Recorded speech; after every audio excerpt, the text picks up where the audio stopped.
ഇനി ഞാൻ സ്നാപ്പ് ചെയ്ത് കഴിഞ്ഞാൽ കണ്ണ് തുറക്കാൻ പറ്റില്ല, മസിൽസ് കംപ്ലീറ്റ് വീക്ക് ആയിരിക്കും, ആബ്സല്യൂട്ട്ലി സ്റ്റക്ക് ആയിരിക്കും. ഇനി ഞാൻ സ്നാപ്പ് ചെയ്ത് കഴിഞ്ഞാൽ നിങ്ങൾക്ക് നിങ്ങളുടെ കണ്ണ് തുറക്കാൻ പറ്റില്ല, മസിൽസ് വീക്ക് ആയിരിക്കും, കംപ്ലീറ്റ്ലി സ്റ്റക്ക് ആയിരിക്കും. നൗ ട്രൈ ചെയ്തൊക്കെ റിസ്ക് ആണ്, മസിൽസ് കംപ്ലീറ്റ് വീക്ക് ആണ്, പറ്റില്ല. ഞാൻ പറയുന്ന ഒരു മൊമെന്റ് വരെ കണ്ണ് തുറക്കാൻ പറ്റില്ല, റിസ്ക് ആണ്.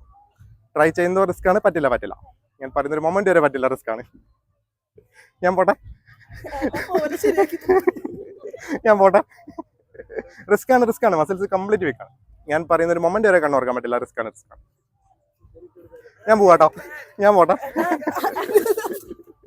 വെയിറ്റ്. ഇനി ഏറ്റവും രസകരമായിട്ടുള്ള കാര്യം തരോ, ഞാൻ ഈ കൈ നേരെ ഈ തലേൻ്റെ ഇടയിൽ കൊണ്ടുപോയിക്കണം നന്നായിട്ട്. ഞാനിപ്പോൾ ലോകത്തിലെ തന്നെ ഏറ്റവും പവർഫുൾ ആയിട്ടുള്ള ഒരു ഗമ്മ് ഞാൻ ആ കൈകൾക്ക് ഇടയിലൂടെ ഇങ്ങനെ ഒഴിക്കുന്നതായിട്ട് കാണാൻ ഫീൽ ചെയ്യും. നന്നായിട്ട് ഞാൻ ആ കൈക്ക് ഇടയിലൂടെ ഇങ്ങനെ ഒഴിക്കുന്നുണ്ട്. ഇപ്പം കംപ്ലീറ്റ്ലി സ്റ്റക്കാണ്. ഇങ്ങനെ സ്നാപ്പ് ചെയ്ത് ഇങ്ങനെ കൈ ഒന്നും എടുക്കാൻ പറ്റില്ല, കംപ്ലീറ്റ്ലി സ്റ്റക്ക് ആയിരിക്കും.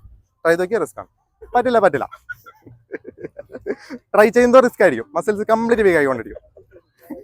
ഞാൻ പോട്ടെ. ഇനി ഞാൻ സ്നാപ്പ് ചെയ്ത് കഴിഞ്ഞാൽ നിങ്ങൾക്ക് ഇതിന്റെ കണ്ണുറക്കാൻ പറ്റും. ഓക്കെ, ഞാൻ സ്നാപ്പ് ചെയ്ത് കഴിഞ്ഞാൽ നിങ്ങൾക്ക് ഇതിന്റെ കണ്ണുറക്കാൻ പറ്റും. നൗ ട്രൈ ചെയ്തൊക്കെ പറ്റുന്നുണ്ട്, കണ്ണുറന്നു. പക്ഷെ കൈ എടുക്കാൻ പറ്റില്ല, റിസ്ക് ആണ്.